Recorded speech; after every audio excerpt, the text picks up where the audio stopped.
আজ শুক্রবার দুপুর 1:10 সময় জাতির জনক বঙ্গবন্ধু শেখ মুজিবুর রহমানের সমাধিসৌধে পুষ্পগুচ্ছ অর্পণ ও শ্রদ্ধাঞ্জলি নিবেদন করেন প্রাথমিক ও গণশিক্ষা মন্ত্রণালয়ের মাননীয় সচিব জনাব মোহাম্মদ হাসিবুল আলম।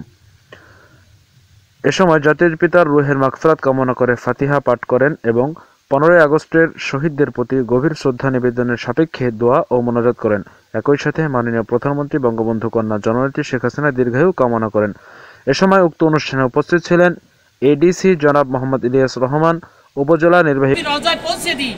আল্লাহ জাতির পিতাকে আল্লাহ আপনি ভেস্তে নসিব করুন, জাতির পিতার আব্বা আম্মাকে ভেস্তে নসিব করুন, পূর্বপুরুষ যারা চলে গেছে ভেস্তে নসিব করুন। আমরা হাত তুলেছি আমাদের সকলের পূর্বপুরুষ যারা চলে গেছে ভেস্তে নসিব করুন। আল্লাহ মাননীয় প্রধানমন্ত্রী শেখ হাসিনা শেখ রেহানাকে দীর্ঘ আয়ু দান করুন। আল্লাহ খাস করে আমাদের মাঝে উপস্থিত হয়েছেন জনাব গোলাম মোহাম্মদ হাসিবুল আলম, আল্লাহ সচিব প্রাথমিক ও গণশিক্ষা মন্ত্রণালয় স্যারকে দীর্ঘ আয়ু দান করুন এবং সম্মানিত ব্যক্তিরা হাত তুলেছে সকলকে দীর্ঘ আয়ু দান করুন। আমিন বিরহমতিকে ইয়া রহমার রহিম।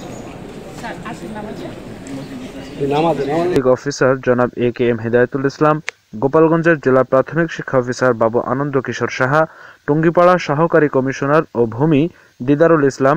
এছাড়াও উপস্থিত ছিলেন টুঙ্গিপাড়া উপজেলা শিক্ষা অফিসার জনাব কল্পনা রানী ঘোষ ও ডুমুরিয়া বাজার সরকারি প্রাথমিক বিদ্যালয়ের প্রধান শিক্ষক মোহাম্মদ রইস বিশ্বাস, প্রাথমিক বিদ্যালয়ের শিক্ষকবৃন্দ সহ নানা সরকারি বেসরকারি কর্মকর্তা উপস্থিত ছিলেন।